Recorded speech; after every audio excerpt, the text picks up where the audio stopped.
오늘 우리에게 주시는 하나님 말씀은 골로새서 2장 8절로 11절 말씀입니다. 읽겠습니다.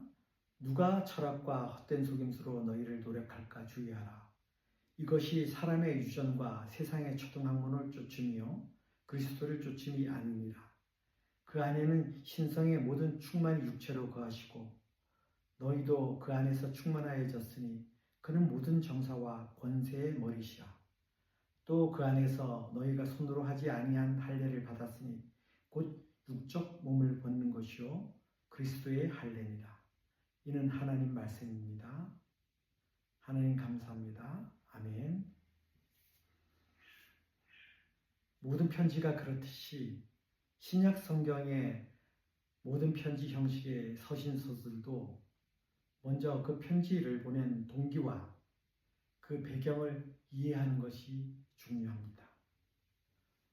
왜냐하면 그 편지가 어떤 상황에서 어떤 목적을 가지고 누구에게 어떤 마음을 담아 보냈는지를 알아야 그 편지의 내용을 좀 더 잘 이해할 수 있기 때문입니다.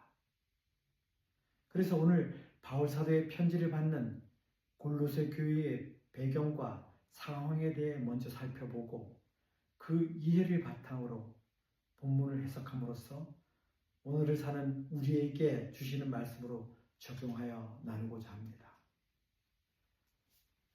골로새는 소아시아, 지금의 터키의 남서부 해안 지역에 있는 에베소로부터 동쪽으로 약 160km 정도 떨어져 있는 내륙 도시로 한때 무역으로 번창했지만 바울 당시에는 쇠퇴한 작은 소도읍이었습니다. 작은 도시지만은 골로새에는 원주민뿐만 아니라 헬라 이주민들과 유대인 등 여러 종족이 혼합하여 살고 있어서 다양한 문화적 현상과 종교적 요소들이 혼재하는 혼합 종교, 혼합 문화의 도시였습니다. 그리고 골로새 교회는 에바브라의 전도로 세워진 교회였고 주로 가정 중심으로 모이는 조그만 교회였고 비교적 믿음의 질서를 잘 유지하며 성장하고 있는 교회라고 성경은 기록하고 있습니다. 그런데 이처럼 생긴 지 얼마 되지 않은 골로새 교회에 불길한 조짐이 나타난 것입니다. 그것은 그리스도의 복음을 위협하는 세상의 철학과 이단 사상이 교회에 들어온 것입니다. 그래서 골로새 교회의 개척자인 에바브라는 이 문제를 가지고 로마 감옥에 있는 바울을 방문하게 되었고 이 상황을 전해 들은 바울이 이 편지를 쓰게 된 것입니다. 따라서 이 편지는 골로새 교회에 침투한 복음을 회방하는 세상 철학과 이단 사상이 무엇인지, 어떤 것인지, 그리스도의 복음의 근본 원리가 무엇인지를 알려줌으로써 그리스도 복음을 지킬 것을 권면하는 편지임을 이해하시고 경청하시기 바랍니다. 본문 8절입니다. 누가 철학과 헛된 속임수로 너희를 노력할까 주의하라. 이것이 사람의 유전과 세상의 초등학문을 쫓으며 그리스도를 쫓음이 아니니라. 그래서 첫 번째 메시지는 그리스도의 원리에 따르는 삶입니다. 본문은 당시 골로새 교회에 침투한 이단에 대한 경계의 내용을 담고 있습니다. 바울은 당시 골로새 교회에 있었던 이단의 가르침을 한마디로 철학과 헛된 속임수라고 말합니다.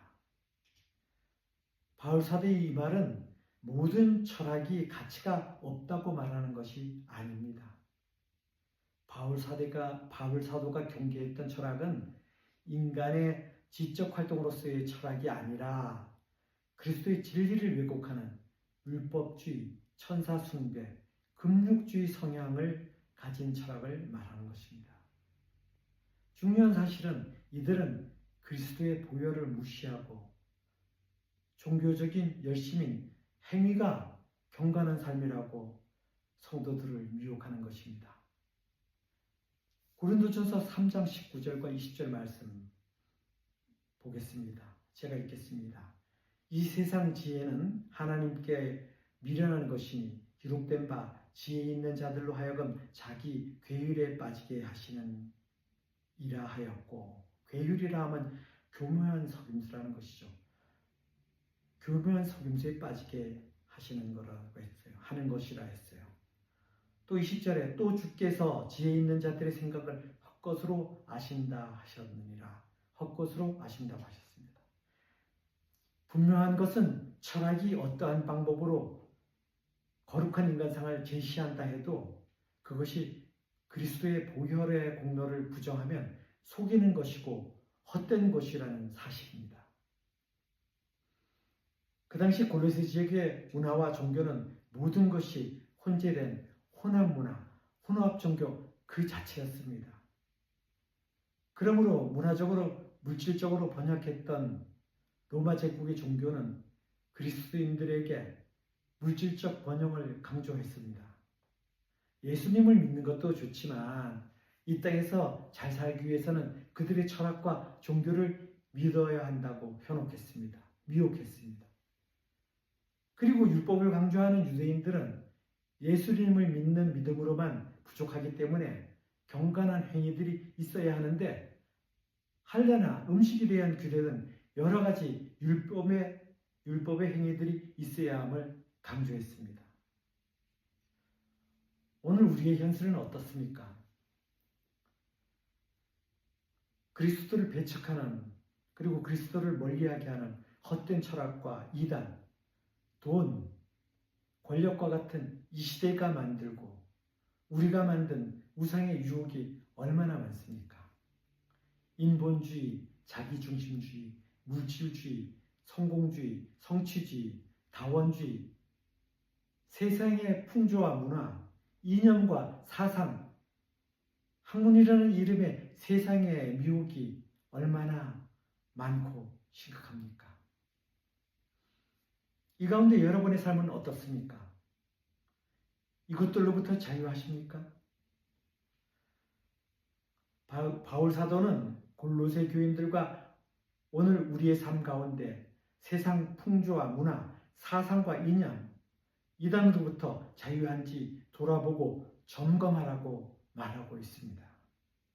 8절 하반절입니다. 이것이 사람의 유전과 세상의 초등학문을 쫓으며 그리스도를 쫓음이 아니니라. 골로새 교회에 침투한 이단들의 가르침을 바울 사도는 사람의 유전과 세상의 초등학문이라고 규정합니다. 먼저 유전은 넘겨주는, 전수해주는 것이란 뜻입니다. 그런데 여기서 말하는 유전은 기독교의 사도적 전수가 아닌 잘못된 전수를 말합니다. 기독교의 사도들은 하나님의 진리를 그리스도이신 성자 하나님으로부터 직접 전수를 받았습니다. 그러나 당시 영지주의자나 SNF와 같은 이단들은 어떤 비밀스러운 의식을 통해서 지도자가 다음 지도자에게 전수하는 사람 간의 전수, 유전이었습니다. 그래서 바울 사도는 그리스도의 복음은 이단들과 같은 사람 간의 유전이 아니라 하나님으로부터 직접 받은 말씀, 복음임을 말함으로써 기독교의 정체성과 온전한 하나님의 말씀임을 강조하고 있는 것입니다. 그리고 본전의 초등학문의 헬라 스토이케이온, 이 말은 알파벳의 철자들 A, B, C이 우리말로는 말하면 가, 나, 다라, 기역, 니은, 디귿과 같은 만물의 기본적인 요소들이란 뜻으로 1차적이고 1차원적이고 기초적인 원리 수준의 학문을 말하고 있습니다. 그래서 그리스도의 복음과 비교할 때 세상 철학은 초보, 아주 기초적인 수준의 학문, 초등학문임을 비유로 말하는 것입니다. 그리고 구약시대의 유대인들에게 주어졌던 율법도 사람들을 그리스도에게 인도하기 위한 몽학선생, 즉 초등 가정교사와 같은 과정이라고 말하고, 또 많은 절기와 월삭과 안식일은 그리스도를 보여주는 그림자에 불과하다고 말합니다. 그래서 이러한 몽학선생, 그림자와 같은 율법은 빛 대신 그리스도가 오심으로 사라졌으므로 율법도 사라진 것이라고 말합니다. 이와 같이 바울 사도는 당시 유행했던 철학이나 이단들의 어떠한 가르침도 그리스도 앞에서는 초보적인 학문에 지나지 않으며 헛된 것임을 말하며 그리스도의 절대성, 탁월성, 온전함을 역설함으로써 세상 철학과 이단에 빠지지 말 것을 골로새 성도들에게 권면하고 있는 것입니다. 하나님의 말씀을 모르는 사람들은 인간이 어떻게 존재하게 되었는지, 또 삶의 목적은 무엇인지, 죽음 이후의 삶은 무엇이 있는지 그 답을 찾으려고 끊임없이 탐구하고 노력합니다. 그러나 인간은 피조물이기에 그 길을, 그 답을 찾을 수가 없습니다. 그래서 예수님께서는 그 답을 요한복음 14장 6절에 내가 길이요 진리요 생명이니 나로 말미암지 않고는 아버지께로 올 자가 없느니라 라고 선포하신 것입니다. 사람의 기원, 삶의 목적, 죽음 이후의 삶, 이 모든 것은 성경에 분명하게 드러나 있습니다. 하나님 말씀이 답이라는 것입니다. 성경이 답이라는 것입니다. 세상의 초등학문인 철학이 세상의 풍조와 문화, 사상과 이념이 아무런 가치가 없다는 것이 아닙니다. 빠지지 말라는 것입니다. 중독되거나 목적이 되면 안 된다는 것이고 그것이 우상이 되면 안 된다는 것입니다. 그러므로 이 말씀은 세상을 창조하신 그리스도의 근본 원리를 기준 삼아 이 세상을 살고 해석하며 성도로서의 삶을 살아내라고 당시의 교도소의 교인들에게 그리고 오늘을 사는 저와 여러분에게 말씀하시는 것입니다. 그리고 9절에 삶의 근본 원리가 되시는 그리스도의 충만함을 나타냅니다. 9절입니다. 그 안에는 신성의 모든 충만이 육체로 거하시고 두 번째 메시지는 그리스도의 충만한 신성입니다. 당시의 이단들은 그리스도의 완전한 인간 되심과 완전한 하나님 되심을 부인했습니다. 그래서 바울 사도는 그리스도께서 완전한 인간이신가 완전한 하나님 되심을 밝힙니다. 여기서 그는 예수님을 말씀하고 신성으로 번역된 헬라어 데오테스는 신적 속성으로서의 하나님의 본질을 말합니다. 그리고 육체로 번역된 헬라어 소바티코스는 육체적 형태로라는 말로 하나님의 신적 속성이 예수라는 인간의 육체적 형태로 머물고 있다는 것을 말합니다. 따라서 본절의 신성의 모든 충만이 육체적으로 거한다는 말은 성육신하신 그리스도께서 완전한 신성, 그러니까 신적 속성, 완전한 신적 속성과 인성, 완전한 사람의 속성을 동시에 가지신 분임을 분명히 보여주는 말씀입니다. 로마서 1장 3절과 4절 말씀 보겠습니다. 로마서 1장 3절 말씀입니다. 이 아들로 말하면 육신으로는 다윗의 혈통에서 나셨고 4절 말씀입니다. 성결의 영으로는 죽은 가운데서 부활하여 능력으로 하나님의 아들로 인정되셨으니 곧 우리 주 예수 그리스도시니라. 아멘. 이 말은 예수 그리스도가 혈육으로는 다윗의 후손으로서 완전한 인간이시고 영적으로는 하나님의 아들로서 하나님이라는 것입니다. 여러분. 그러므로 그리스도 예수 안에 있는 하나님의 완전한 신적 속성으로 말미암아서 그리스도께서 모든 사람들을 충족시킬 수 있는 충만함이 있음을 10절에서 말씀합니다. 10절입니다. 본문 10절 읽습니다. 너희도 그 안에서 충만하여졌으니 그는 모든 정사와 권세의 머리시라. 그래서 세 번째 메시지는 그리스도 안에서의 성도의 충만입니다. 9절에서 그리스도의 신성의 충만함을 먼저 밝히고 본절에서 성도의 충만함을 밝힙니다. 그것은 성도들의 충만이 그리스도의 신성의 충만함에 근거하기 때문입니다. 그리스도는 하나님이 충만해가지고 만물을 충만하게 하시기를 원하십니다. 삶 속에서 영적인 궁핍함을 느끼는 모든 사람들에게 하나님의 충만함을 주시기 원합니다. 그러나 골로새 교인 중에는 그리스도 안에서 충만함을 찾으려 하지 않고 세상 욕심으로 인해 거짓 속임수에 이끌려 헛된 세상의 철학과 이단들의 유혹에 빠져들었습니다.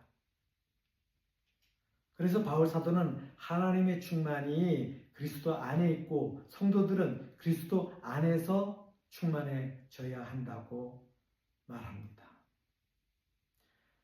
여기서 그리스도 안에서 성도의 충만은 현재와 미래의 구원에 필요한 모든 것으로서 좀 더 정확하게는 하나님을 보다 넓고 깊게 알아서 그리스도 안에서 만족하는 삶을, 그리스도 안에서 충만한 삶을 누리라는 것입니다.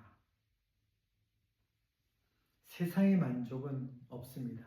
세상의 충만은 없습니다. 왜 권력자들이 더 큰 권력을 잡으려고 죽기 살기로 싸우고 왜 재벌들이 더 큰 재물을 가지려고 아둥바둥합니까? 왜 저와 여러분은 남들보다 더에 매달려 사십니까? 정말 그렇습니까, 여러분? 여러분도 잘 아시는 구약의 솔로몬 왕의 이야기입니다. 솔로몬은 태어나면서부터 왕자였고 장성해서 왕이 되었습니다. 무엇 하나 부족함이 없었습니다. 재물도 권세도 명예도 쾌락도 왕들 중에 최고였습니다. 그럼에도 그의 욕망은 끝이 없었습니다. 그는 조금만 더를 끊임없이 추구합니다.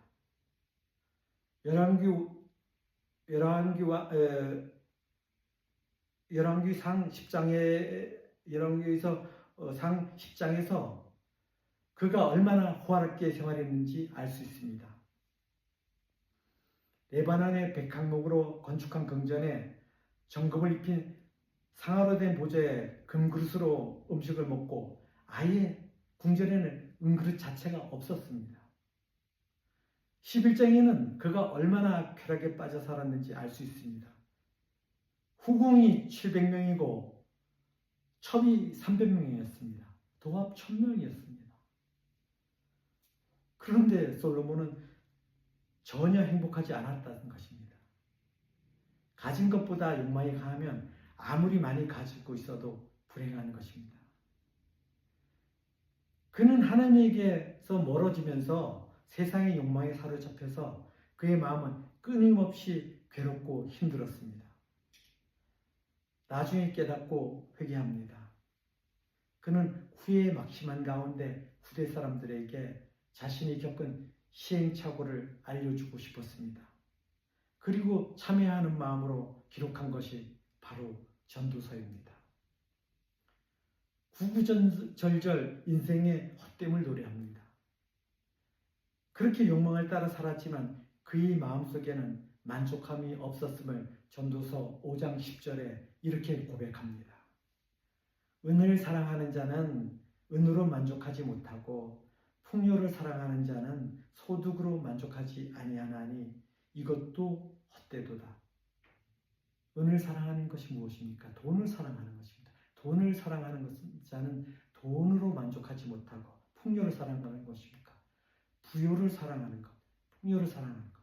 어떤 것으로도 만족하지 못하고 헛되다는 것입니다.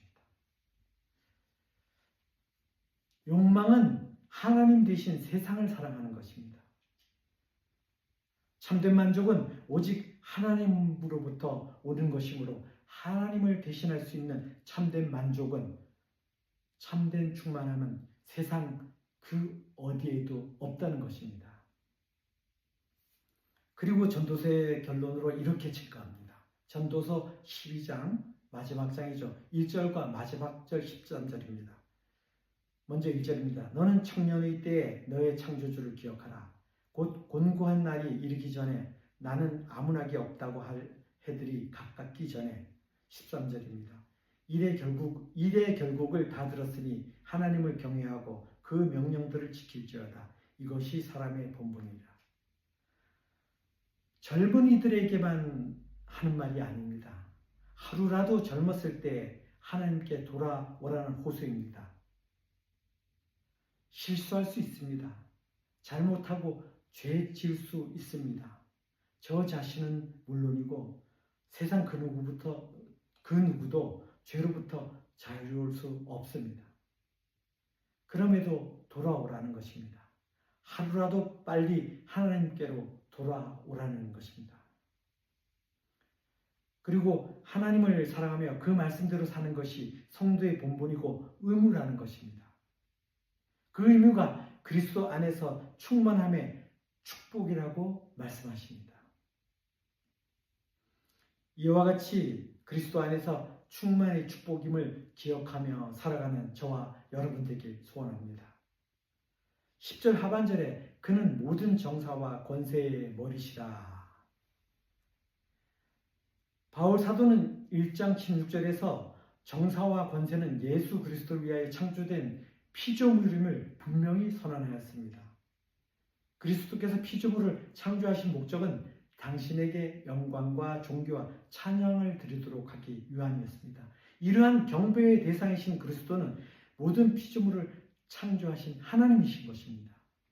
그래서 성도인 우리는 창조주이신 하나님 안에서, 그리스도 안에서 삶의 충만함을 찾아야 한다고 말합니다. 이와 같이 바울 사도는 정사와 권세와 같은 피조물들이 그리스도를 머리로 하는 하위 체계의 존재임을 확인시키면서 당시 사람들의 마음을 미혹했던 정사와 권세와 같은 천사 숭배가 잘못되었음을 골로새 교인들에게 가르쳐 주고 있는 것입니다. 본문 11절 말씀입니다. 또 그 안에서 너희가 손으로 하지 아니한 할례를 받았으니 곧 육적 몸을 벗는 것이요 그리스도의 할례니라. 그래서 네 번째 메시지, 마지막 메시지는 진정한 할례는 육적 몸을 벗는 것, 마음의 할례입니다. 바울 사도는 11절에서 그리스도의 십자가 대속의 사역의 완전함을 밝힙니다.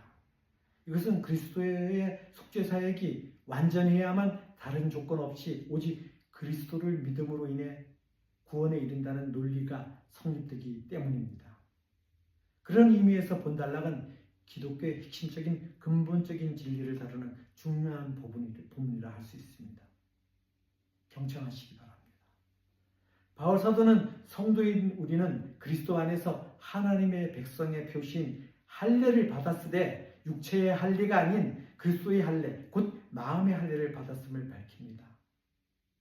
이 사실을 밝힌 이유는 당시 교회 안에 육체의 할례를 받아야 구원을 받을 수 있다고 주장하는 율법주의자들이 있었기 때문입니다. 할례 헬라어 원형 페리토메는 주의를 잘라내는 것을 뜻합니다. 이것은 오늘날 위생 차원에서 하는 포경수술이 당시 유대인에게는 하나님의 백성이 되었다는 표시로서 의식이었습니다. 즉 할례는 하나님 앞에 구별된 거룩한 백성이 되었다는 창세기 17장에 아브라함에게 하신 언약의 상징으로 행한 것이 시작이었습니다. 그래서 바울 사도는 구약시대 할례의 상징성만 붙잡고 있는 유대율법주의자들을 향해 할례의 참된 의미가 무엇인지를 가르쳐 줍니다. 진정한 할례는 구약시대에 행하던 손으로 하는 할례가 아니라 영적 할례로서 육적 몸을 벗는 것이라고 말합니다. 육적 몸은 타락한 상태에 있는 인간의 옛 본성, 죄악된 모든 것을 말합니다. 따라서 육적 몸을 벗는 것은, 즉 영적 할례는 마음과 본성이 완전히 새로워지는 중생을 말합니다. 중생은 죄로 인해 죽었던 영혼이 성령을 통해 새롭게 태어나는 것을 의미합니다. 단순히 도덕적 변화나 행동의 변화를 넘어서 영적인 존재의 근본적 변화를 뜻합니다. 유대 율법주의자들은 육체의 할례가 하나님의 백성임을 나타내는 증표라고 주장했지만, 그리스도의 십자가 대속의 은혜가 성령 강림으로 인해 그 의미가 없어졌습니다.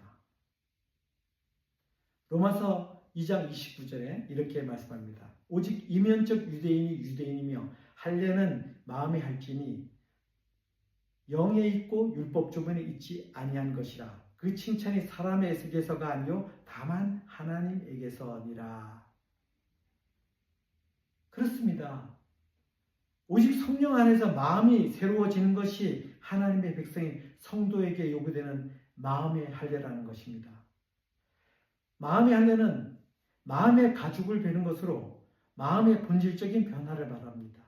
이는 구약시대 선지자 예레미야를 통해서 죄로 물든 이스라엘 백성들에게 너희는 스스로 할례를 행하여 너희 마음 가죽을 베고 나 여호와께 속하라고 말씀하신 것처럼, 마음의 할례를 받지 않으면 그는 여호와 하나님께 속하지 않은 자라고 선포합니다. 마음의 할례는 새 언약을 주신 그리스도로 말미암아 중생함으로 받는 것입니다. 그러므로 마음의 할례는 곧 그리스도의 할례인 것입니다. 마음의 할례는 곧 거듭남입니다. 그것은 성령 하나님의 인도하심에 따라 살아가는 삶으로 나타납니다. 겉모습이 아니라 마음의 중심의 변화, 그리스도 안에서의 진실한 순종과 경외함이 진정한 할례의 삶입니다. 그러므로 우리는 마음의 할례를 받아 거듭난 성도로서 날마다 하나님의 다림질로 마음을 점검함으로써 성령 안에서 하나님 앞에 참된 성도로 살아가는 저와 여러분 되길 소원합니다. 말씀을 정리합니다. 바울 사도는 옥중에서 골로새서를 썼습니다. 감옥은 모든 것이 턱없이 부족한 것입니다. 그런데 바울 사도는 이런 열악한 수감 생활을 버티고 견디는 것이 아니고 충만하다고 말합니다. 그는 결핍을 체감하는 상황에서 오히려 모든 것이 충만한 상태임을 골로새 교인들에게 말합니다. 그 비결은 무엇입니까? 바로 그리스도 안에 거하는 것입니다. 현실의 몸은 감옥에 쇠사슬에 묶여 있어 몸과 마음이 위축될 수밖에 없어 어쩔 수 없는 그런 상황이지만, 바울 사도는 그리스도 안에 묶여 있었습니다. 그리스도 안에 거하고 있었습니다. 그리스도 안에 거하면 그리스도와의 관계를 형성합니다. 그리스도는 감옥을 품고 도시를 넘어서며 온 세계 열방을 품으신 세상의 주인이십니다. 그리스도 안에 거하면 감옥을 넘어 온 세상과 연결되는 것입니다. 그리스도 안에 거하면 더 이상 자신의 시선으로 세상을 바라보지 않습니다. 그리스도의 눈과 귀로 세상을 보고 듣습니다. 자신의 입술마저도 그리스도를 통해서 이야기합니다. 이런 바울 사도에게 세상 그 어떤 것도 더 이상 아무런 영향을 미치지 못합니다. 오직 그리스도만이 바울 사도를 주장할 수 있을 뿐입니다. 오늘 바울 사도는 저와 여러분에게 그리스도와의 관계 안에서 그리스도인의 충만함으로 살라는 도전을 주고 있습니다. 더 이상 사람의 전통, 세상의 초등학문과 같은 철학, 이념, 사상, 세상 풍조와 문화에서 만족을, 충만함을 찾지 말라고 말합니다. 그리고 우리의 근본과 삶의 목적은 오직 예수 한 분이시고 그분만으로 충분함을 선포하고 있습니다. 왜냐하면 예수께서 세상 무엇으로도 해결하지 못하는 우리의 죄의 문제를 해결하셨고, 그리고 죄의 결과인 사망으로부터 구원해 주셨기 때문입니다. 여러분들은 스스로 삶의 충만함을 어디에서 찾으십니까?